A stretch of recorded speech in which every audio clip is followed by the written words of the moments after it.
shalt not. The 10 commandments of what you should and should not do while you're under contract when you're buying a home with a mortgage. My name is Mariam Hejazi. I've been helping people buy and sell residential real estate for over 12 years, and I've been loving Houston since 1987. Let's get into it. So, the 10 commandments of what we should not be doing if you are getting a mortgage. Side note, if you are paying cash for a property, then congratulations. No one can really tell you what to do except the legal guidelines that are within all of the contract and all of the supporting addenda. So this is a list of things that you need to be aware of while you're buying a property here in Texas. So, number one, do not change jobs. Do not change your employment status. Do not resign. You must be employed or you have to have some type of income coming in to qualify for this mortgage. So do not change jobs and don't quit and don't resign. All right. Number two, don't change your marital status. Don't get married. Don't file for a divorce, especially if you are applying for this mortgage as a married couple. Likely all of the income is being used to qualify. It also messes a lot of stuff up. Do not get married or file for divorce while you are under contract. If this happens to you, if you file for divorce while you're under contract, there is a solution for you, but it is going to cost you a lot of money. My best recommendation as an experienced agent and not an attorney is that you ask your agent to go to the listing agent and say, hey, they're getting a divorce. They're going to forfeit their earnest money. Will you just let them out? It's bad enough, something like that. I have heard of it happening, and I have seen people get out successfully by forfeiting earnest money or offering to double earnest money as damages. So, simple rule, just don't go under contract if you are going to get married or get a divorce. Just don't change anything until after closing. All right, number three, do not change your name. Don't change your name. Just don't do it. Do it before or after. Just don't do it during. It messes all of the signing up. It messes because your name has to be on every document involved with the purchase. And this includes like a big, thick stack of closing documents. So just don't change your name. Thank you. Number four, don't spend your cash to close. Duh. I can't believe that this even has to be in here, but it has happened to people. They spend what they're supposed to spend at closing. I don't know what comes over people. I just don't. If you owe 20,000 at closing, also like if your down payment is 20 grand, know that you are probably going to owe another 5 to 8,000 on top of that for prepaids and closing costs unless there is a seller credit in your contract. So don't spend your money that's due at closing. It wouldn't be on the list if it hadn't happened. Do not co-sign for a loan or a lease. If you co-sign for a loan, it comes up on your credit, and it will mess up your debt to income ratio or DTI. It can mess up a couple other things. It can ding your credit. And remember that your rate is dictated by in part your credit score. So any change in credit score, especially negative, could impact your ability to qualify for this house, because if you're at the top of your budget at 500,000 and you co-sign for something and it dings your credit, it will also impact your rate. And while you may still make enough money to qualify for this house, it may ding your credit, which would ding your rate, which would make your payment go up. And if your payment goes up, you may no longer qualify for the house, even though not much has changed. It's all in the technicalities. So just do not co-sign for a loan or a lease. Okay, no large purchases. So we're on number 6. No large purchases. Nothing about over $300. It just changes your debt to income ratio again. And again, I'm not a lender. I'm a realtor and I've been doing this a long time, and this is through my actual experience helping people buy and sell houses. I'm not an attorney. So if you need to buy something big while you're under contract, let's say you're a business owner or you have some kids and maybe you need to buy a new mattress or your car gives out and you have to buy a new car, like there is a solution. You just need to go to your lender first and say, this is what's happening. This is what I need to do. What does this look like? You always need to game plan with your lender.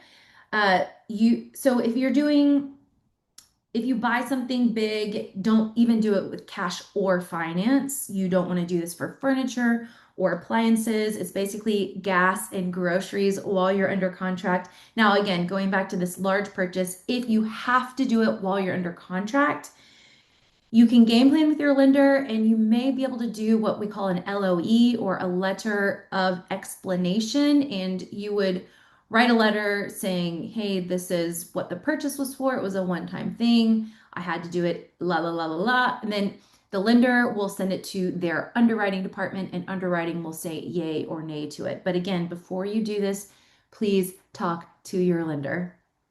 Next. Do not close or open any accounts.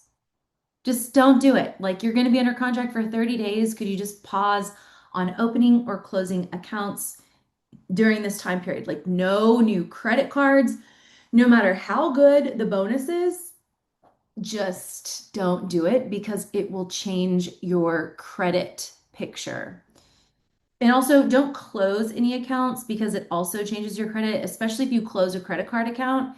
It will bring down the amount of credit you have to take out.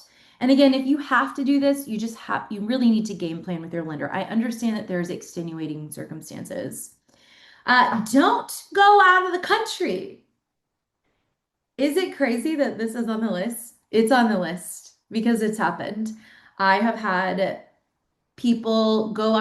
spouse go out of the country thinking that someone can sign for them and then they have the wrong power of attorney. I've seen it all. I've really seen it all. So if you or one of the buyers needs to be out of the country for closing, it's doable, but only with enough preparation. So you would tell your agent, hey, I have to go out of the country. Agent says, oh, well, you're the buyer. What do you mean?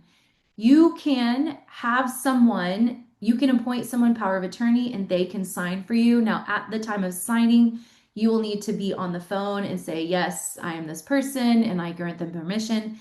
There will have to be a special power of attorney drafted by title. The lender and title will get together and draft the correct POA. In Texas, you don't need an attorney to do this for you. Your lender and title will take care of it. Now you'll have to get the POA notarized and then you'll have to have the copy of the POA.